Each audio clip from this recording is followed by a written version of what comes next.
Hello, everyone. You're listening to the LockInYourSuccess.com Trading Performance Podcast with Master Trading Performance Coach John Locke, where it's all about real traders, real problems, and real coaching. This is episode number 22, and in this episode, I'd like to talk about a topic that's brought up to me a lot in regard to performance when we are trading. Now, I'm often asked, how can I perform my best as a trader? And when you think about it, performing your best really is the same regardless of what you're doing, whether it's trading or sports or whatever. And the key component to performing well is always going to be the state of mind that you're in. If you're in the right state of mind, things sometimes can go effortlessly and you know what to do and you feel decisive. But if you're in a poor state of mind, then a lot of times everything seems confusing and you seem to get overwhelmed. And of course, a lot of times fear or stress comes in and then you start making poor trading decisions. So the state you're in is going to be critical to performing your best. And perhaps the best state that you could possibly be in is something called the state of flow.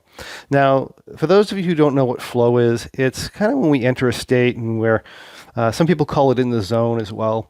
We enter a state and we're hyper-focused and we can concentrate well on what we want. We're challenged, but we're not overly challenged. In other words, we're not really worried so much about the outcome, but we're enjoying the challenge. We're loving what we do.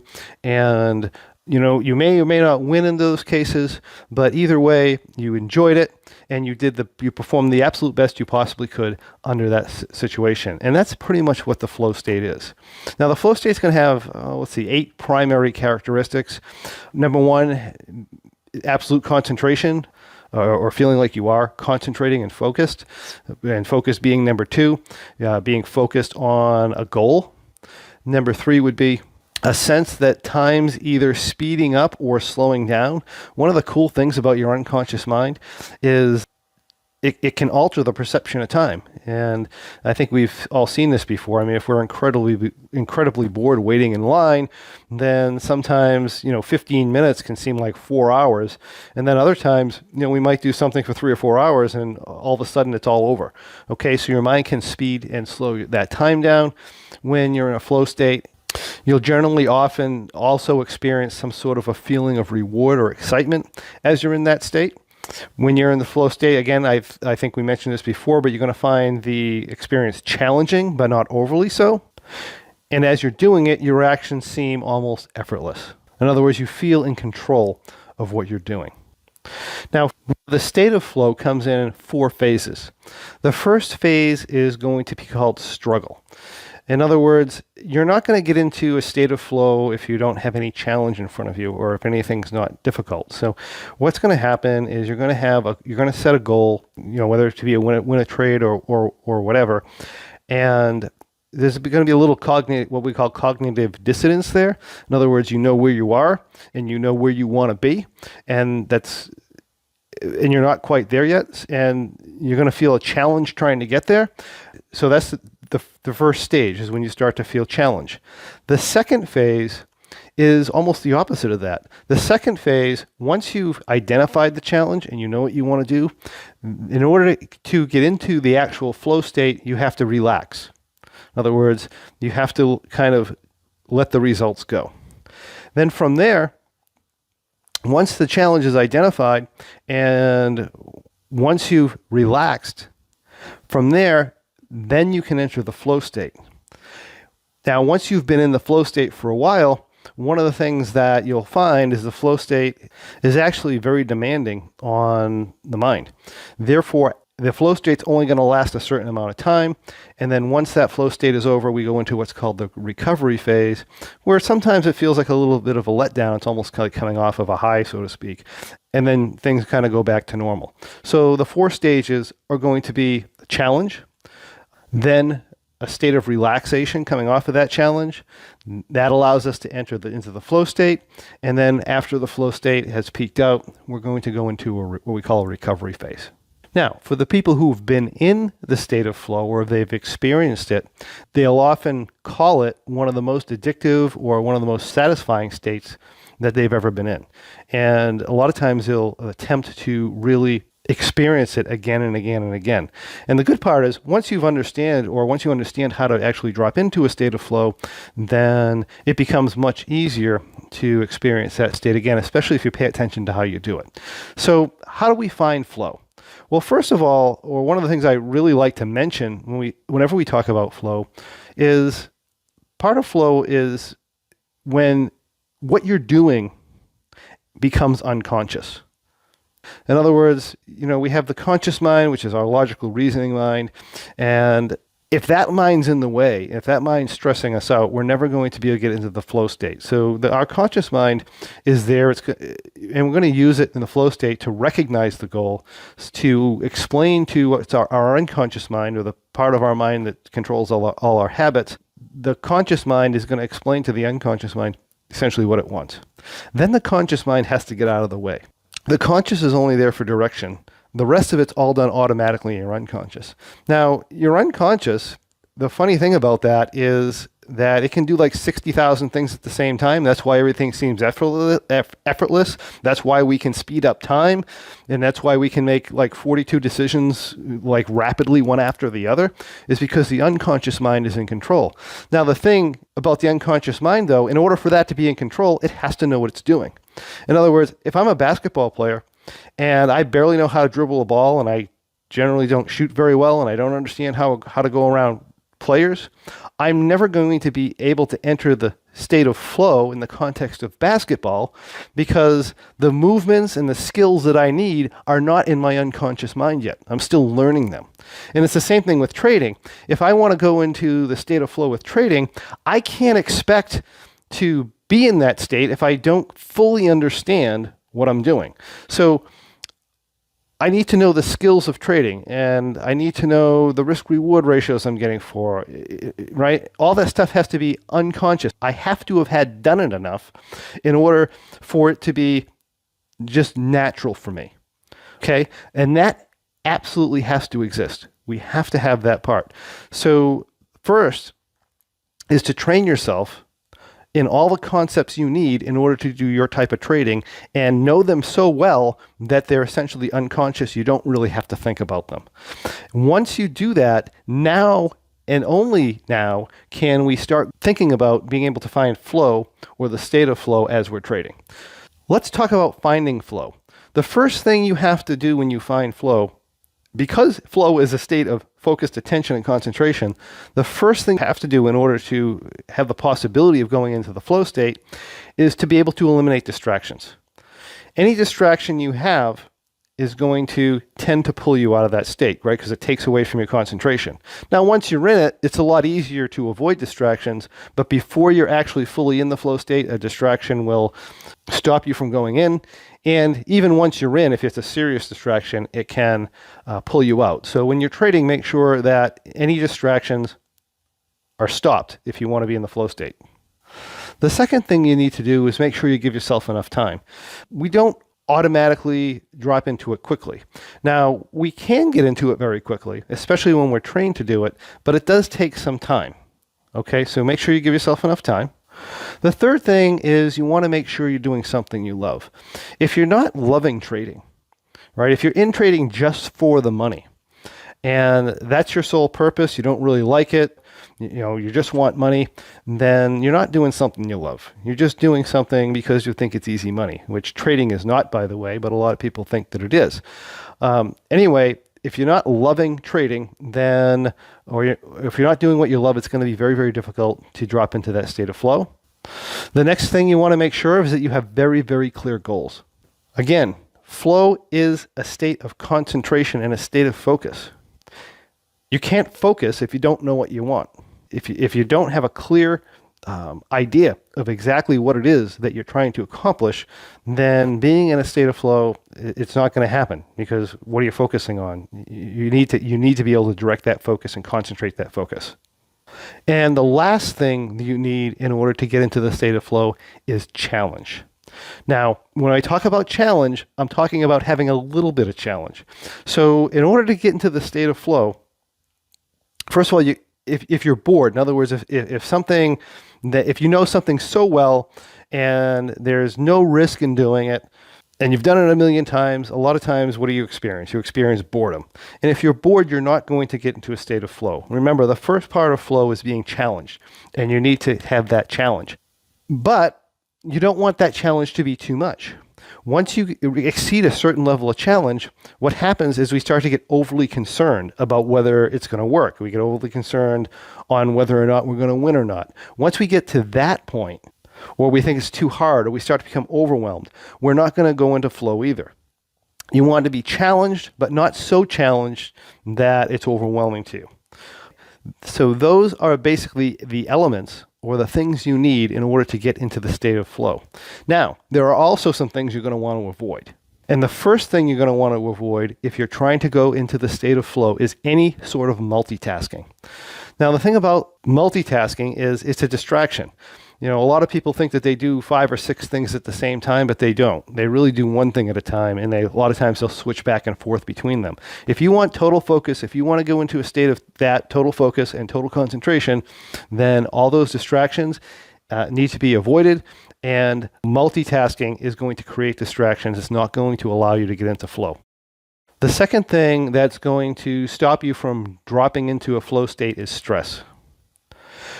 Yes, you want a little bit of stress from the challenge, but when the challenge actually turns to stress, then that is going to be a problem for you. It's going to take you right out of the flow state. The third item that is going to pull you out of a flow state or not allow you to get into a flow state is called the fear of failure. When we start talking about fear of failure, people who have that typically have that because of perfectionism. In other words, they're trying to make everything perfect. When we start talking about standards, perfectionism is a terrible standard to go by. And I think Tony Robbins, he calls it the world's worst standard. Because if perfectionism is your standard, then perfectionism is impossible. And if perfection is impossible and that's your standard, then essentially you have no standard, making perfectionism itself the very worst standard anybody could actually go by. So one of the things that you really, really need to deal with if you're going to go into the flow state is you have to get over your perfectionistic attitude, if you have one, and be okay with the fact that it's not going to be perfect, and set a standard that's a little bit more realistic. The fourth thing when we talk about flow, or that's going to pull you out of flow, is going to be a lack of conviction. So, if you're undecided about things and you're waffling back and forth, and a lot of times it's lack of conviction about a goal, but if you're waffling back and forth or you don't have a conviction in what you're doing, and you don't decide that you're going to trust yourself and let it happen, then that is going to pull you out of a state of flow, because it's going to cause stress. And again, all these are enemies of going into flow. So to review, with flow, we want to have a clear goal. We want to feel challenged, but not so challenged that it's overwhelming. We want to make sure we're avoiding any kind of distractions. We want to make sure we're not trying to multitask. We want to make sure the fear of failure is not there. We want to make sure that the lack of conviction isn't there. In other words, we have to have some faith in ourselves that this thing is going to work out. We're going to do our best and it's going to be okay. And all this, when you bring this into the context of trading, what it's telling us is that if we truly want to go into the flow state and perform at our best, one of the things we can't be doing is being overly concerned about whether or not we win. The reality in trading is there are elements there that are outside of our control, and we can do everything properly and lose. If we are overly focused on that, the result, and especially if that creates us stress, overabundance of stress, that's going to be a problem. So let me give you a bit of an example on something that's not trading. So let's take a tennis player. So pretend I'm playing tennis for a minute, and I'm playing a player who I see as somewhat going to be a challenging player for me to play. So I go in and we start playing tennis, and I just happen to get into the flow state, right? I'm feeling challenged. I'm not worried about the outcome. I just start playing and doing my best. I'm having a good time. I'm loving it. Okay. And I'm doing fantastic. It just so happens that I get to the point where I'm 1 or 2 points from winning the game, and my opponent has 0. So when this happens, a lot of the times what will happen to a player, and let's say this is happening to me, is I decide that I'm going to coast a little bit for a couple of reasons. One, because I don't have to play so hard anymore, and maybe I'm getting a little bit bored, and maybe I'd like to see him score a few points, or maybe I'm just trying to make him feel a little bit better by himself, and maybe let him score a few points before I just put him down. So I do that. I kind of back off a little bit, and when I back off a little bit, first of all, that boredom or that sense of backing off is going to drop me out of the flow state. Okay? So I'm going to start playing not so well, which is fine. I intended not to play so well because, I want to make this thing a little bit challenging. I mean, this isn't fun anymore from just slaughtering them. So we make it a little bit challenging. We scale back our playing, and then he starts scoring a few points. Well, the other player who was kind of stressed out because he was going to lose, 10-0 or whatever, now he's starting to feel a little bit better himself. So he scores 2 points, he scores 3 points. And it gets to the point where he's getting close to my score. And now I'm starting to get concerned about this. I said, well, now I got to stop this, right? So I come in and I start hitting the ball back. Well, say he scores another point. Well, here's the thing. Before, it was no challenge for him. Okay? He wasn't in the zone. But now that he's scored some points, he feels that he's doing really well. And now he's actually challenging me. So he's fully in the zone at this point. Me, I'm out of the zone. Okay? Now, I'm starting to get a little bit stressed out because, hey, I was 10 points ahead of this guy. Now, he's almost caught up to me. What would it look like now if I lost the game? Right? At the beginning of the game, I wasn't that concerned about losing the game. I was just concerned about playing and having a good time. But now, I go right from taking it easy to being overly concerned about the score, overly concerned about winning. And that stresses me out. And since it stresses me out, there's no way for me to get back in the zone. There's a common name for this in the game of sports. That is called choking. Okay? And that being the case, if I get overly focused on the score, I'm not going to get back in the zone. My opponent's in the zone. It's almost for sure I'm not going to perform my best. He's performing his best. Game over. Right? I'm going to lose the game. It's the same way with trading. Right? A lot of times we get into a trade and we're not that concerned. I mean, we want to win, of course. That's why we get in. That's our goal. That's our focus. We're going to win the trade. But when we enter the trade, we're kind of focused on the process, right? We're focused on, entering at the right time and making the right moves as the market starts to move around. But at some point, we get concerned about the score. At some point, we get hyper-focused. Maybe we're up a little bit of money and we don't want to lose that money, or we're not making enough money, and our focus shifts over to the score. And as soon as our focus shifts over to the score, and we become over concerned about the score, we choke. And when we choke, we don't trade our best. We start making poor decisions, and then everything just starts to unravel, and next thing you know, we lost a trade where we probably would have won it if we had just stayed focused on the process. And the only way to get back into the flow is to let the results be what the results are going to be, and then focus back in on our procedure. So hopefully that was helpful to everybody on flow, and now you understand that a lot better, and it'll be a lot easier for you to get into the flow the next time you trade. So that's what I have for you today. If you like what you've heard, I encourage you to visit us at lockingyoursuccess.com and check out our pro membership so that you too can break through barriers and make quantum leaps in your trading. Thank you for joining me, and I'll see you on the next Trading Performance podcast. Hey, if you enjoyed listening to this podcast, you have to check out my Trading Performance membership, where we take all this material to the next level. We study it and we apply it to bring our trading performance to peak levels. Simply go to tradingperformancepodcast.com. That's one word, tradingperformancepodcast.com, to receive information on how you too can become involved and improve your trading. I look forward to seeing you there.